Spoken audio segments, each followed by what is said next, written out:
வணக்கம் நண்பர்களே, welcome to let's play fantasy YouTube channel. நீங்க நம்ம யூடியூப் சேனலுக்கு புது நண்பரா இருந்தீங்கன்னா மறக்காம நம்ம யூடியூப் சேனலை சப்ஸ்கிரைப் பண்ணிக்கோங்க. பக்கத்துல இருக்கக்கூடிய பெல் ஐகானை கிளிக் பண்ணிக்கோங்க. நாங்க போடக்கூடிய வீடியோக்களை உடனடியா பாருங்க. இன்னைக்கு நம்ம என்ன மேட்சுக்கான ப்ரெடிக்ஷன் பார்க்க போறோம்னா பிபிஎல்ல 26வது மேட்சான பெர்த் வெர்சஸ் மெல்போர்ன் ரெனகட்ஸுக்கான ப்ரெடிக்ஷன் தான் பார்க்க போறோம். அதுக்கு முன்னாடி நம்மளுடைய டெலகிராம் சேனல்ல ஜாயின் பண்ணல அப்படின்னா மறக்காம ஜாயின் பண்ணிக்கோங்க. இந்த மேட்ச் வந்து கரெக்டா 1:45க்கு ஸ்டார்ட் ஆகுதுன்னா நம்ம ஒரு மணில இருந்து 1:20க்குள்ள உங்களுக்கு வந்து பிச்சை பத்தியான ரிப்போர்ட் ஏதாச்சும் இது நம்ம வீடியோல கொடுத்ததை விட ஏதாச்சும் ஒரு அப்டேட் வந்ததுன்னா கண்டிப்பா அதை ஷேர் பண்ணுவேன். இல்லைன்னா பிச்சோட வியூவை வந்து உங்களுக்கு கண்டிப்பா ஷேர் பண்ணுவேன். அது போக ஸ்மால் லீக்குக்கான டீம்ஸ், டியோ ஆப்ஷன், பாப் ஆப்ஷன் சொல்லி எல்லாமே நம்ம சேனல்ல ஃப்ரீயா கொடுத்துட்டு இருக்கோம். மறக்காம ஜாயின் பண்ணிக்கோங்க. லிங்க் டிஸ்கிரிப்ஷன் பாக்ஸ்ல இருக்குது. அதே மாதிரி நீங்க ஃபேண்டசி XL11 ஆப்ல இதுவரைக்கும் ஜாயின் பண்ணாத நண்பரா இருந்தீங்கன்னா மறக்காம ஜாயின் பண்ணிக்கோங்க. முக்கியமான அப்டேட் பிளஸ் ஃபைனல் டீம் எல்லாமே நம்மளுடைய நம்ம சேனலுக்கு பேசுற மாதிரி பேசிட்டோம். ஸோ XL11ல ஜாயின் பண்ணலன்னா ஜாயின் பண்ணிக்கோங்க. அண்ட் இப்போ வந்து நம்ம வந்து பிச் ரிப்போர்ட்டை பார்ப்போம். ஸோ பிச் ரிப்போர்ட் கொஞ்சம் கவனமா பார்க்கறதுல தப்பு கிடையாது. நீங்க மெகா லீக், மினி லீக்லாம் ஃபோக்கஸ் பண்றீங்க அப்படின்னா பிச் ரிப்போர்ட்டை கொஞ்சம் கவனமா பார்த்துக்கோங்க. ஏன்னா நிறைய டீட்டெயில்ஸ் வந்து இருக்குது. நீங்க எதிர்பார்க்கக்கூடிய எல்லா டீட்டெயில்ஸுமே இருக்கு. ஸோ லாஸ்டா இந்த பிச்சில் என்ன மாதிரியான மேட்ச் நடந்திருக்கு 10 மேட்ச் ரிசல்ட் பாருங்க. பெர்த் வெர்சஸ் சிட்னி தண்டர், அதே மாதிரி Perth versus Brisbane Heat, Melbourne Stars versus Perth. இந்த சீசன்ல ஒரு 3 மேட்ச் வந்து நமக்கு வந்து இந்த மாதிரியான ரிசல்ட் தான் கொடுத்திருக்கு. அதுக்கப்புறம் ஒரே ஒரு இன்டர்நேஷனல் மேட்ச் நடந்திருக்கு. West Indies versus Australia match வந்து ஒரு இன்டர்நேஷனல். அதுக்கு முன்னாடி ஃபுல்லா பாத்தீங்க அப்படின்னா போன வருஷம் ரிசல்ட் வந்து எல்லாமே வந்து தெளிவா உங்களுக்கு வந்து கொடுத்துருக்காங்க. என்னென்ன ஆப்போனன்ட், என்னென்ன மாதிரியான இது விக்கெட்ஸ் எல்லாம் நடந்திருக்கு அப்படின்னு பார்க்கலாம். ஸோ இந்த சீசனை பொறுத்த வரைக்கும் உங்களுக்கு வந்து பேட்டிங் செகண்ட் பண்ண டீம் வந்து 2 மேட்ச் வந்து வின் பண்ணியிருக்கிறாங்க. இந்த மேட்சும் சரி, இந்த மேட்சும் சரி. பேட்டிங் ஃபர்ஸ்ட் பண்ண டீம் வந்து இந்த மேட்ச் மட்டும் வின் பண்ணியிருக்கிறாங்க. விக்கெட்ஸ் அப்படின்னு பாத்தீங்கன்னா இந்த மேட்ச்ல 10 விக்கெட் வந்து கிடைச்சிருக்கு. இந்த மேட்ச்ல 16 விக்கெட் வந்து கிடைச்சிருக்கு. இந்த மேட்ச்ல 13 விக்கெட் வந்து கிடைச்சிருக்கு. இந்த சீசனை பொறுத்த வரைக்கும் 3 மேட்சுமே ஒரு லோ ஸ்கோரா தான் போயிருக்கு. நீங்க பாருங்க, இந்த மேட்ச் 146, 150, 165, 132. இந்த ஒரு மேட்ச் மட்டும் ஒரு 170 பிளஸ் வந்திருக்கு. இப்போ ரிப்போர்ட்டை பாருங்களேன், என்ன சொல்லியிருக்காங்க அப்படின்னா பெர்த் ஸ்டேடியம் வந்து பாத்தீங்க அப்படின்னா பொதுவா என்ன சப்போர்ட் கிடைக்கும் அப்படின்னா ஃபாஸ்ட்டுக்கு வந்து நல்ல பவுன்ஸ் இருக்கும் அப்படின்னு இருக்காங்க. அதே போல இந்த பிச் வந்து T20, BBL இதெல்லாம் பாத்தீங்கன்னா நம்ம டெஸ்ட் கிரிக்கெட் மாதிரி தான். ஸோ அங்கேயும் ஃபுல்லா வந்து பவுலர்ஸுக்கு, ஃபாஸ்ட் பவுலருக்கு வந்து நல்ல சப்போர்ட் கிடைக்கும். அதே மாதிரி பாத்தீங்க அப்படின்னா அந்த கண்டிஷன் வந்து என்ஜாய் பண்ற மாதிரி இருக்கும்னு சொல்லியிருக்காங்க. ஸ்பின்னரை பொறுத்த வரைக்கும் பாத்தீங்க அப்படின்னா இங்க வந்து பெருசா அவங்களுக்கான வேல்யூ வந்து கம்மின்னு சொல்லியிருக்காங்க. Don't have great number at this venue அப்படின்னு சொல்லியிருக்காங்க. பெருசா ஸ்பின்னருக்குலாம் அங்க கிடையாது. ஏன்னா ஃபாஸ்ட் வந்து ஒரு 10 விக்கெட் எடுக்கிறாங்கன்னு வைங்களேன் ஒரு மேட்ச்ல. ஸ்பின்னரால அதிகபட்சம் 2 விக்கெட் தான் எடுக்க முடியும். அதிகபட்சமே 2 விக்கெட் தான் எடுக்க முடியும்.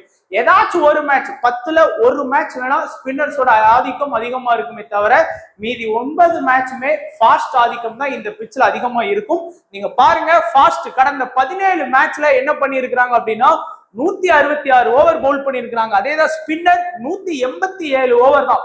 சோ 3ல ஒரு பங்கு ஓவர் தான் பவுல் பண்ணியிருக்கிறாங்க. அதே மாதிரி 167 விக்கெட் வந்து ஃபாஸ்ட், வெறும் 43 விக்கெட் தான் இது எடுத்திருக்கிறாங்க ஸ்பின்னர். சோ ஒரு 4ல ஒரு விக்கெட் தான் வந்து ஸ்பின்னர் எடுக்கிறாங்க. அதான் சொன்னேன், 10 விக்கெட்னா 2 விக்கெட் தான் ஸ்பின்னர் எடுக்கிறாங்க. மீதி 8 விக்கெட் வந்து ஃபாஸ்ட் தான் எடுத்து கொடுக்குறாங்க. எக்கனாமிலையும் பாருங்க, ஆவரேஜா பாருங்க 22. ஆனா ஸ்பின்னர் வந்து இங்க வந்து 34, எக்கனாமி 8, ஆனா எக்கனாமி இங்க வந்து 7. சோ ஓரளவுக்கு வந்து ஃபாஸ்ட் ஸ்பின்னர்ஸ் வந்து நல்லா இருக்கிறாங்க எக்கனாமில மட்டும்தான். மற்றபடி விக்கெட்ஸ் எல்லாமே வந்து ஃபாஸ்ட்டுக்கு சப்போர்ட் தான். அதே மாதிரி இந்த ஹோம்ல வந்து ஒரு பிச் ரிப்போர்ட்ல ஒன்று சொல்லியிருக்கிறாங்க. அதாவது பெர்த்தை பொறுத்த வரைக்கும் பாத்தீங்கன்னா லாஸ்ட் 17 ஹோம்ல 14 மேட்ச் வந்து அவங்க வந்து பாத்தீங்கன்னா வின் பண்ணி இருக்கிறாங்க அப்படின்னு வந்து சொல்லியிருக்கிறாங்க. இதுல வந்து ஒரு 6 மேட்ச் வந்து அவங்க வந்து பேட்டிங் ஃபர்ஸ்ட்ல வின் பண்ணி இருக்கிறாங்க.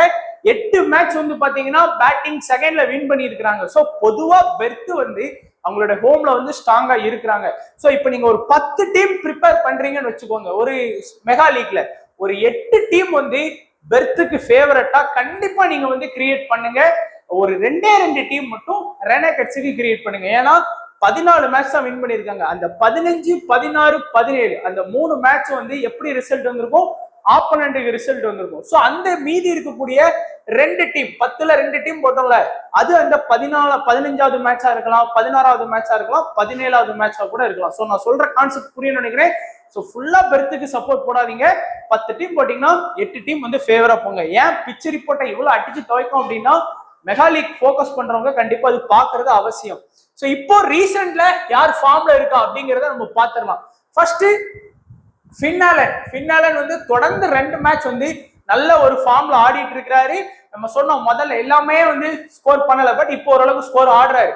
அதே போல மேத்யூ ஹஸ்ட் வந்து ஓரளவுக்கு அவர் வந்து எல்லா மேட்சும் ஃபேண்டசி பாயிண்ட் அப்படிங்கிறதுல வந்துடுறாரு. மேட்சுக்கு மேட்ச் பாருங்க, இந்த மேட்ச் ஒரு 28, லாஸ்ட் மேட்ச் ஒரு 23 நாளும் விக்கெட் கீப்பிங் ஆப்ஷனை வச்சு அவர் ஃபேண்டசி பாயிண்ட் வாங்கி கொடுத்துறாரு. லாஸ்ட் மேட்ச் கூட 40 ஃபேண்டசி பாயிண்ட் வாங்கி கொடுத்திருக்காரு, ரீசன் விக்கெட் கீப்பிங் அப்படிங்கிறதுனால.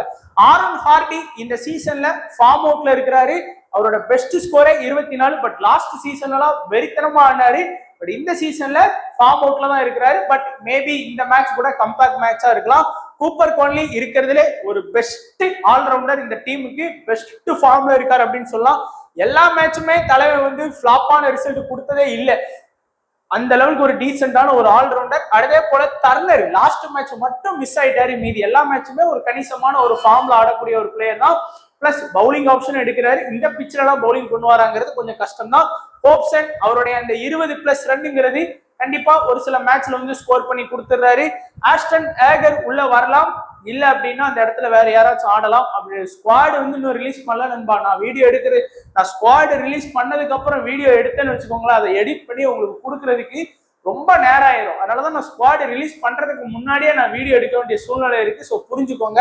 அடுத்து ரிச்சர்ட்சன் உள்ள ஆடலாம், இல்ல அப்படின்னா மேத்யூ கெல்லி வந்து அந்த இடத்துல வந்து ஆடுவார். ஸோ அவ்வளவுதான். ஏதாச்சும் ஒரு சில பிளேயர்ஸ் மிஸ் ஆகும், அதை பார்த்துக்கலாம். டை நல்ல ஒரு ஃபார்ம்ல ஆடிட்டு இருக்காரு.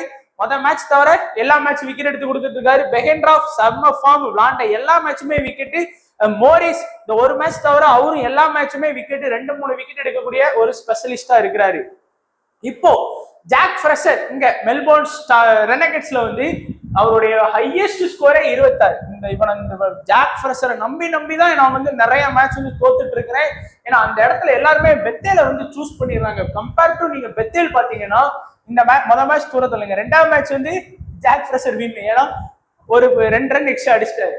3வது மேட்ச்ல பாருங்க பெத்தேல் வின், 4வது மேட்ச்ல ஜாக் ஃப்ரெஷர் வின், 5வது மேட்ச்ல பெத்தேல் வின், 6வது மேட்ச்ல பெத்தேல் வின். ஸோ 3 மேட்ச் வந்து பெத்தேல் தான் லீடிங் பாயிண்ட்ல இருக்காரு. அதுவும் நல்ல லீடிங் பாயிண்ட். லாஸ்ட் மேட்ச்ல அவர் 12 ரன், இங்க 49, அங்க 1 ரன், இங்க 21 ரன் பிளஸ் 1 விக்கெட். அப்படிங்கும்போது எல்லாரும் பெத்தேல வந்து சேஃபா சூஸ் பண்ணிடுறாங்க. செலக்டட் பெர்சன்டேஜ்லயும் ஜாக் ஃப்ரெஷர் வந்து 20% கீழே வந்துட்டாரு இந்த மேட்ச்ல. ஆச்சரியமா இருக்குது. ஜோஸ் பிரவுன் அவருடைய 20+ ரன் வந்து ஓரளவுக்கு ஆடி கொடுக்கக்கூடிய ஒரு பிளேயரா இருக்கிறாரு. டிம் சைஃபர்ட் மொத்த 3 மேட்ச் வந்து மாசா ஆடினாரு. லாஸ்ட் 3 மேட்ச் வந்து அந்த லெவலுக்கு பெருசா அவரால் ஆட முடியல. பெத்தேல் சூப்பர் ஃபார்ம்ல இருக்கிறாரு.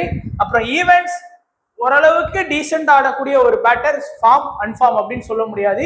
அப்புறம் ஜோனத்தான் வெல்ஸ் நல்ல ஒரு ஃபார்ம்ல லாஸ்ட் மேட்ச் வந்து ஒரு 45 ரன் அடிச்சு கொடுத்தாரு. சுதர்லாந்து லாஸ்ட் 2 மேட்சா ஃபிளாப்பான ரிசல்ட் தான் கொடுக்காரு. அதுக்கு முந்தின 4 மேட்சுமே நல்ல ரிசல்ட் கொடுத்த பிளேயர். அடுத்து சாந்து லாஸ்ட் மேட்ச் ஆடினாரு, 4 ஓவர் போலிங் பண்ணி 3 விக்கெட் எடுத்தாரு. டாம் ரோஜர் ஒரு பெஸ்ட் ஃபார்ம்ல இருக்கக்கூடிய பிளேயர், விளாண்ட எல்லா மேட்சுமே உங்களுக்கு விக்கெட் எடுத்து கொடுத்திருக்காரு. சேவியர் க்ரோன் வந்து 2 ஓவர் போலிங் பண்ணி விக்கெட் எடுக்கல, லாஸ்ட் மேட்ச் தான் உள்ள வந்தாரு. ரிச்சர்ட்சனுக்கு மேல உள்ள வந்தாரு. Adam Zampa last match wicket எடுக்கல, அதுக்கு முன்ன விளாண்ட எல்லா மேட்சுமே ஒரு சில விக்கெட் வந்து கணிசமா எடுத்து கொடுத்திருக்காரு. நல்ல ஃபார்ம்ல இருக்கக்கூடிய பிளேயர். இந்த மேட்ச் இம்பார்ட்டன்ஸ் கொடுக்கணுமா அப்படிங்கறத நீங்க சூஸ் பண்ணிக்கோங்க. இப்போ ப்ரெடிக்ஷன் வந்து பார்க்கலாம். ஃபர்ஸ்ட் பெர்த்ல இருக்கக்கூடிய மஸ்ட் பிக் ஆப்ஷன் யாரு? கூப்பர் கோன்லி என்னுடைய மஸ்ட் பிக் ஆப்ஷன்ல இருக்கக்கூடிய 1வது பிளேயர். ஏன்னா எல்லா மேட்சுமே நீங்க அவர்கிட்ட இருந்து ஒரு கணிசமான பேட்டிங் எதிர்பார்க்கலாம். ஒரு 30ல இருந்து ஒரு 35 ரன் வரைக்கும். பவுலிங்ல வந்து 1 விக்கெட்ஸ் வந்து நீங்க கண்டிப்பா எதிர்பார்க்கலாம். ஆனா இந்த மேட்ச் வந்து கொஞ்சம் பவுலிங்ல கொஞ்சம் கஷ்டம். ஏன்னா ஸ்பின்னுக்கு பெருசா சப்போர்ட் பண்ணாது. இருந்தாலும் அந்த பேட்டிங் வாய்ப்பை மட்டும் நம்புறதுனால நீங்க வந்து ஒரு மஸ்ட் பிக் ஆப்ஷன்ல எடுக்கலாம். செலக்டட் பெர்சன்டேஜ் அப்படின்னு பாத்தீங்கன்னாலும் ஒரு 95 பேர் வந்து செலக்ட் பண்ணிட்டாங்க. 2வது என்னுடைய மஸ்ட் பிக் ஆப்ஷன்ல நான் செலக்ட் பண்றது பெஹென்ட்ராஃப். சோ ஒரு பெஸ்ட் பிளேயரா இருக்கிறாரு மஸ்ட் பிக் ஆப்ஷன்ல. ஷுவரா சொல்லலாம் 90% மேல செலக்ட் பண்ணியிருக்கிறாங்க. ரீசன் அவர் இதுவரைக்கும் விளையாண்ட 6 மேட்ச்லயுமே எல்லா மேட்சுமே ஒரு விக்கெட் வந்து எடுத்து கொடுத்துருவாரு. அது போக அவருடைய அட்டாக் வந்து இனிஷியல்ல பவர் பிளேல ஒரு 2 ஓவர் பவுல் பண்ணுவாரு, மிடில் ஒரு ஓவர், டெத்ல ஒரு ஓவர். எப்படி பார்த்தாலும் உங்களுக்கு வந்து ஒரு 35 பிளஸ் பாயிண்ட் வந்து எடுத்து கொடுக்கக்கூடிய ஒரு பெஸ்ட் பிளேயர். அதனால நீங்க மஸ்ட் பிக் ஆப்ஷன்ல 2வது வைக்கலாம். 3வது வந்து பாத்தீங்க அப்படின்னா ஆண்ட்ரூ டைய கூட வைங்க. நீங்க 3வது ஆப்ஷன்ல டைய கூட மஸ்ட் பிக் ஆப்ஷன்ல வைக்கலாம். செலக்டட் பெர்சன்டேஜ்ல 75% தான் செலக்ட் பண்ணிருக்காங்க. பட் எல்லா மேட்சுமே ஒரு விக்கெட் எதிர்பார்க்கலாம். டை வந்து இனிஷியல்ல பவுல் பண்ண மாட்டாரு, மிடில் அட்டாக் பண்ணுவாரு, பிளஸ் டெத்ல அட்டாக் பண்ணுவாரு. அதனால நீங்க ஒரு விக்கெட் எதிர்பார்த்தா கூட ஒரு 35 பிளஸ் எதிர்பார்க்கலாம். விளாண்ட 5 மேட்ச்ல 4 மேட்ச் வந்து ஒரு விக்கெட் வந்து எடுத்து கொடுத்துருக்காரு. ஸோ கண்டிப்பா நீங்க ட்ரை பண்ணி பார்க்கலாம். ஸோ இந்த 3 பிளேயர் கூப்பர் கோன்லி, ஆண்ட்ரூ டை, பெஹென்ட்ராஃப், இந்த 3 பேரையுமே மஸ்ட் பிக்கா நீங்க வந்து ட்ரை பண்ணலாம் பெர்த்ல. அதே மாதிரி நீங்க ட்ரை பண்ணக்கூடிய மெல்போர்ன் ரெனகட்ஸ்ல யாரெல்லாம் ட்ரை பண்ணலாம் மஸ்ட் பிக் ஆப்ஷன்ல அப்படின்னா, என்ன பொறுத்த வரைக்கும் ஃபர்ஸ்ட் ஆப்ஷனா நான் வந்து சுதர்லாண்ட் தான். ஏன்னா விளாண்ட 6 மேட்ச்ல 4 மேட்ச் பெஸ்டான பாயிண்ட். லாஸ்ட் 2 மேட்சா கொஞ்சம் சரியா ஆடலனாலும் நீங்க மஸ்ட் பிக் ஆப்ஷன்ல முதல்ல சூஸ் பண்ணலாம். ஒரு 85% பேர் செலக்ட் பண்ணிருக்காங்க. இன்னைக்கும் அவருக்கு கண்டிப்பா பேட்டிங் சான்ஸ் கிடைக்கும். பவுலிங்கும் 4 ஓவர் கம்ப்ளீட்டா பவுல் பண்றாரு. கடைசி 4 ஓவர்ல அவருடைய ஓவர் இருக்குது.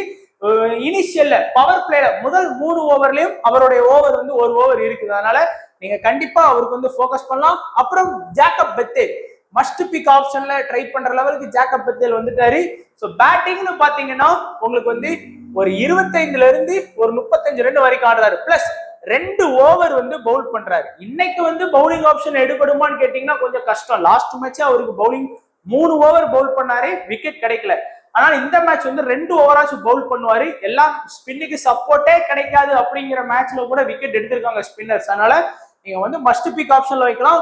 ஒரு 65% பேர் வந்து அவரை வந்து ட்ரை பண்ணியிருக்காங்க. அதே போல டாம் ரோஜர்ஸையும் வந்து ஒரு மஸ்ட் பிக் ஆப்ஷன்ல 3வது வைக்கலாம். ஏன்னா பார்த்திருப்பீங்க, இனி பவர் பிளேல ஒரு ஓவர் பவுல் பண்றாரு, கடைசியில டெத்லயும் ஒரு ஓவர் பவுல் பண்றாரு. 20வது ஓவர்லாம் மினிமம் 1 or 2 விக்கெட்ஸ் வந்து எடுத்து கொடுத்தாலும் இது வரைக்கும் விளையாண்ட 6 மேட்ச்ல 6மே விக்கெட் எடுத்து கொடுத்த பிளேயர் தான் இந்த டீம்ல அவர் மட்டும்தான் இருக்கிறாரு. ஸோ 1, 2, 3 இந்த 3 பேரையுமே மஸ்ட் பிக்கா ட்ரை பண்ணுங்க.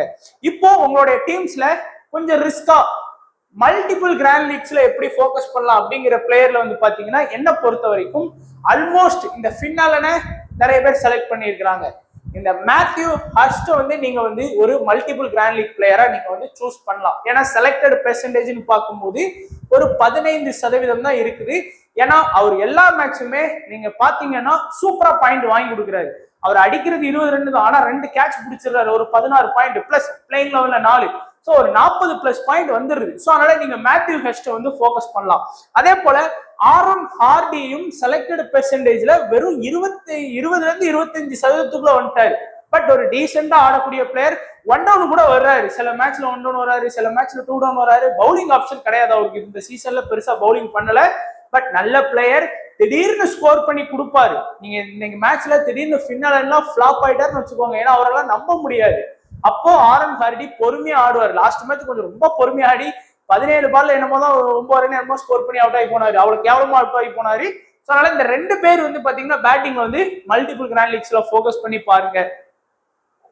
அதுக்கப்புறம் நீங்க பார்க்கக்கூடியது மெல்போர்ன் ரெனகட்ஸ்ல யார மல்டிபிள் கிராண்ட் லீக்ஸ்ல போக்கஸ் பண்ணலாம் அப்படின்னா, கொஞ்சம் வித்தியாசமான பிளேயரா வந்து நீங்க பாத்தீங்க அப்படின்னா, எனக்கு தெரிஞ்சு ஸ்பின்னுக்கு சப்போர்ட் கொடுக்க தேவையில்லைங்கிறதால மல்டிபிள் கிராண்ட் லீக்ஸ்ல சேவியர் க்ரோனை வந்து சொல்லல. நீங்க அதுக்கு பேட்டிங் ஆப்ஷன்ல நீங்க பாத்தீங்க அப்படின்னா ஈவென்ட்ஸுக்கு போகலாம். அதே மாதிரி ஜோஸ் பிரவுனுக்கு வந்து நீங்க போகலாம். பட் ஈவென்ட்ஸ் ஜோஸ் பிரவுன் எல்லாம் பெஹென்ட்ராஃப் அதுக்கப்புறம் மோரிஸ் இவங்களுடைய அட்டாக் வந்து தாக்கு பிடிப்பாரா, இல்ல ஜெய் ரிச்சர்ட்சன் வந்தாருன்னா அவர் பாலையும் தாக்கு பிடிக்கிறதுங்கிறது ரொம்ப கஷ்டம். அதனால எனக்கு தெரிஞ்சு இது பண்ணலாம். அதே போல ஜாக் ஃப்ரெஷரையுமே செலக்டட் பெர்சன்டேஜ் வைஸ்ல பாத்தீங்கன்னா 20% பேர் தான் செலக்ட் பண்ணியிருக்கிறாங்க. அவருமே யாருமே எஸ்எல்ல சூஸ் பண்ண மாட்டேங்கிறாங்க. அதுலயும் கொஞ்சம் பார்த்துக்கோங்க. இப்போ இங்க எஸ்எல்ல யாரெல்லாம் சூஸ் பண்றாங்க அப்படின்னா, மோஸ்டா உங்க ஆப்போனன்ட் வந்து எஸ்எல்ல வந்து ஃபின்னாலனை ஃபோக்கஸ் பண்ணுவாங்க, கூப்பர் கோன்லியை ஃபோக்கஸ் பண்றாங்க, டர்னரை ஃபோக்கஸ் பண்றாங்க. இந்த 3 பேரையும் தான் இந்த டாப் 6ல இருந்து ஃபோக்கஸ் பண்றாங்க. பவுலிங் பாத்தீங்கன்னா டை, பெஹென்ட்ராஃப், மோரிஸ், ரிச்சர்ட்சன். இல்ல அப்படின்னா மேத்யூ கெல்லி ஆடினார்னா அவர் எடுக்கிறாங்க ஒரு சில பேர், இல்லைன்னா அவரே எடுக்க மாட்டேங்கிறாங்க. கேப்டன் வைஸ் கேப்டனா கூப்பர் கோன்லியை நிறைய பேர் ட்ரை பண்றாங்க, பெஹென்ட்ராஃப் ட்ரை பண்றாங்க, டைய வந்து கேப்டன் வைஸ் கேப்டனா ட்ரை பண்றாங்க, ரிச்சர்ட்சன் லாண்டர்னா கண்டிப்பா அவரையும் கேப்டன் வைஸ் கேப்டனா ட்ரை பண்ணுவாங்க. ஏன்னா ஃபாஸ்ட்டுக்கு சப்போர்ட் பண்றதுனால ரெனகட்ஸ் இந்த டீம் சோலி முடிச்சு விட்டுறோங்கிற நம்பிக்கையில எல்லாருமே கேப்டன் வைஸ் கேப்டனா எடுப்பாங்க. ஸோ நீங்களும் அதே மாதிரி போறது பெஸ்ட். இங்க பாத்தீங்கன்னா ரெனகட்ஸ்ல வந்து நம்மளுடைய டிம் சைஃபர்ட்டை வந்து ஸ்மால் லீக்ல வந்து ஃபோக்கஸ் பண்ணுவாங்க. அதுக்கப்புறம் ஜாக்கப் பெத்தேல வந்து கொஞ்சம் பேர் ஃபோக்கஸ் பண்றாங்க, சுதர்லாண்ட ஃபோக்கஸ் பண்ணுவாங்க, சாந்து அண்ட் ரோஜர் இந்த 5 பேரையுமே கொஞ்சம் ஸ்மால் லீக்ல வந்து ஃபோக்கஸ் பண்ணுவாங்க. பட் உங்களுடைய ட்ரம்ப் கார்டா ஜாக் ஃப்ரெஷர் இன்னைக்கும் நம்பினீங்கன்னா பெத்தேல இடத்துலயோ இல்லைன்னா வேற ஏதாச்சும் ஒரு இடத்துல ட்ரை பண்ணி பாருங்க. ஆனா அவர் அடிப்பாரா அப்படிங்கிறது இன்னைக்கு கஷ்டம் தான். ஏன்னா உங்களுக்கே தெரியும் பெர்த்தோட பவுலிங் எப்படி ஸ்ட்ராங்கா இருக்கும்னு சொல்லி. அதனாலதான் அவர் வந்து 20% பேர் தான் செலக்ட் பண்ணியிருக்காங்க. விருப்பம் உள்ளவங்க வேணா ட்ரை பண்ணி பார்க்கலாம்.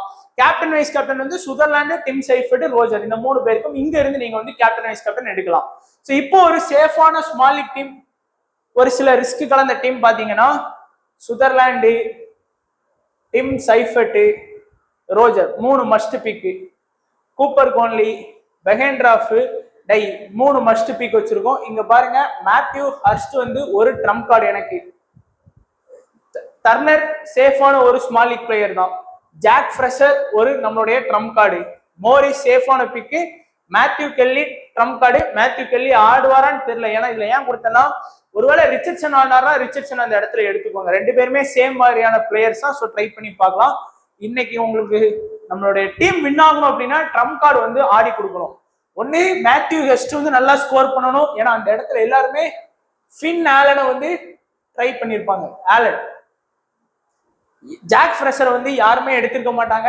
அந்த இடத்துல எல்லாருமே ஜாக்கப் பெத்தேலுக்கு போவாங்க.